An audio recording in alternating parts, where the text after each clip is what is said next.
안녕하세요. 뉴스와 사람들입니다. 이원석 검찰총장이 급기야 검사 탄핵에 착수한 민주당을 수사할 수 있다는 망언까지 내뱉은 것, 그만큼 검찰이 위기라는 것 아니겠습니까? 장윤선의 취재 편의점에 출연한 이현주 의원은 다음과 같이 발언했지요. 지금 탄핵을 한 게 아니잖아요. 탄핵을 하기 위한 조사를 네. 법사위에 회부한 거 아니에요? 그죠? 뭐 왜 갑자기 이렇게 급하게 막 발끈하는 거지? 네. 우리는 법사위에 조사를 회부한 거예요. 네. 우리 법사위에서 공소장 내용의 이 절차에 맞춰가지고 그 검사의 이 행위에 대해서 쭉 맞춰볼 거 아니에요. 네네. 그럼 그 내용에 대해서 저 사람들이 얘기하면 되는 거예요. 네. 그때 가서. 자, 그러니까 탄핵 소추를 의결한 것도 아니고 의결하기 전 탄핵 사유가 맞는지를 조사하겠다는 것에서부터 광분하는 건 이원석 검찰의 가장 약한 고리, 즉 김영철 검사의 청문회 때문 아닐까요? 민주당은 비위 검사 4명에 대한 청문회 준비에서 가장 먼저 김영철 검사를 조사하기로 비공개 회의에서 결정하지요. 민주당의 검찰 독재 정치 탄압 대책위에서 정의한 김영철의 탄핵 사유는 다음과 같지요.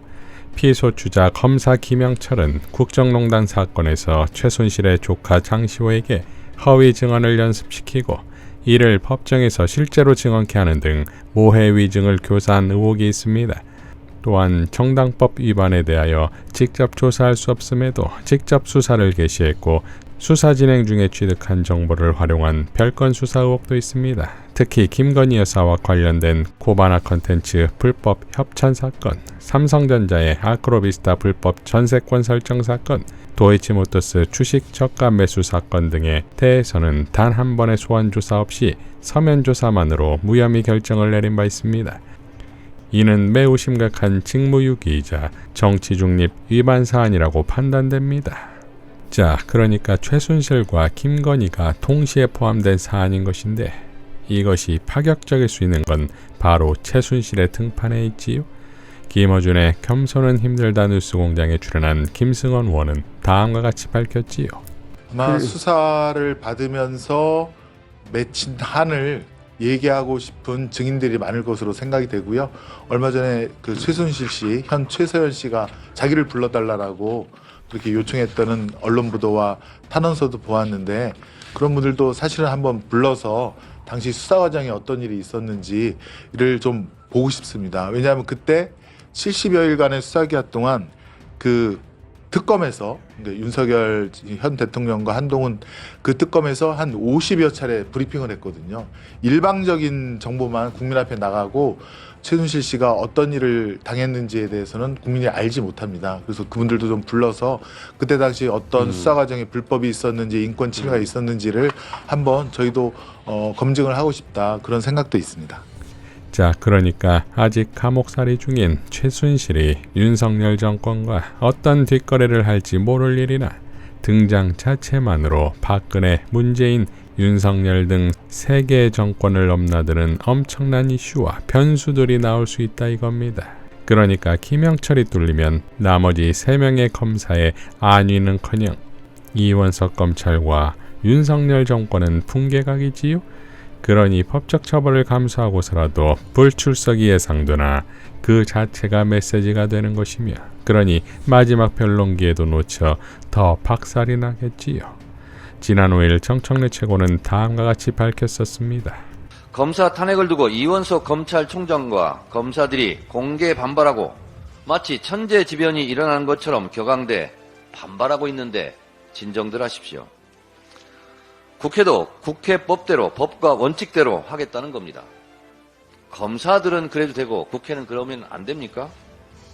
그대들이 법과 원칙을 강조하듯이 국회법 제130조 탄핵소추 발의 1항에 탄핵소추가 발의되었을 때에는 의장은 발의된 후 처음 개의하는 본회의에 보고하고 본회의는 의결로 법사위에 회부하여 조사하게 할 수 있다. 131조 1항에 법사위는 탄핵소추안을 회부받았을 때에는 지체 없이 조사 보고하여야 한다. 2항 제1항의 조사에 관하여서는 국정감사 및 조사에 관한 법률에 따른 조사 방법 및 주의, 의무 규정을 준용한다고 되어 있습니다. 증인 채택을 할 수도 있고 증인이 출석을 거부하면 동행 명령장을 발부하여 강제 구인할 수 있고 증인 불출석에 대해 처벌할 수도 있고 청문회를 개최해 허위 증언을 하면 이 또한 처벌할 수 있습니다. 곧 검사 탄핵에 대한 조사와 국회법에 의거해 절차에 따라 진행할 예정입니다. 국회법 52조 2항은 위원장이 필요하다고 인정할 때 위원회를 개회할 수 있고 국회법 49조 1항은 위원장은 위원회를 대표하고 의사를 정리하며 질서를 유지하고 사무를 감독한다고 규정해 위원장의 의사 진행권과 질서 유지권을 포괄적으로 규정하고 있습니다. 저는 법사위원장으로서 권한과 책임을 다 행사하겠습니다. 자, 이런 상황에서 이원석 검찰의 대응이 윤석열과 김건희가 하와이로 떠나고 이재명 부부를 소환시킨다, 이런 수준입니까? 검찰 독재 정치 탄압 대책위는 다음과 같이 밝혔지요. 이번 출석 요구는 정권에 대한 국민의 분노와 검찰 리스크를 동시에 덮기 위한 국면 전환 쇼로 볼 수밖에 없습니다. 국민 대다수가 찬성하는 순직 해병 특검법을 정부와 여당이 강하게 반대하며 민심이 극도로 악화되고 있고 그 결과 윤석열 대통령에 대한 탄핵 청원은 120만 명을 훌쩍 넘어섰습니다. 검찰은 정권의 입맛에 맞춘 선택적 수사를 일삼고 있고 원하는 결과를 얻기 위해 사건 조작까지 하고 있다는 의혹을 받고 있습니다. 경기도 법인카드 사용 문제에 대해서는 집착적인 수사를 벌이면서 윤석열 대통령을 비롯한 한동훈, 원희룡 등 여당 측 인사들의 특활비, 업추비, 부정사용 의혹은 애써 외면하고 있습니다. 현실이 이러한데 검찰 수장 입에서 법 앞에 예외도 성역도 없다는 말이 나올 수 있습니까? 유체 이따를 넘어서는 공직자로서의 최소한의 양심마저 저버린 후한무치한 발언이 아닐 수 없습니다. 이원석 검찰총장은 민주당이 추진한 비위 검사 탄핵에 대해 한 사람을 지키겠다는 방탄 탄핵이라고 주장하고 직권남용과 명예훼손 운운하며 국회를 겁박하고 있습니다. 정권 위기 때마다 구원투수를 자처하며 야당 대표를 탈탈 터는 행태야말로 대통령 한 사람을 지키고 비위 검사를 지켜내겠다는 전형적인 방탄수사이자 직권남용 아닙니까? 검찰의 무리하고 무도한 수사가 명예훼손을 가져왔고 그 피해자는 이재명 전 대표와 민주당 지지자들 아닙니까? 국민의 녹을 받는 공직자가 국민의 대의기관을 겁박하는 것이 민주국가에서 가능한 일인지 묻고 싶습니다. 자, 이러니 김병주 의원과 같은 거침없는 진격이 필요하지요. 지난 국회에서 김병주 의원이 제시한 한미일 동맹 표기 사례는 두 가지였지요. 국힘 논평에 대해선 사과를 받았으니 이제 남은 건 홍준표입니다. 김병주 의원은 다음과 같이 밝혔지요. 일본과 동맹 표현 사과한 국민의힘, 홍준표는 다른 당, 국민의힘은 수정하고 사과했습니다만 같은 당 소속 홍준표 대구시장은 요지부동입니다. 홍 시장은 아직도 자신의 페이스북에 작년에 업로드한 글에서 한미일 동맹이란 단어를 바꾸지 않고 있습니다. 한미일 동맹이라는 단어 속에는 한국과 일본의 동맹이라는 의미가 포함됩니다. 이 단어가 잘못된 것임을 여러 번 지적했는데도 말입니다. 도리어 자신의 페이스북을 통해 제 안보관을 지적하며 한심하다고 했습니다. 일제시대에 갇혀 국제관계를 바로 못 본다고 주장했습니다.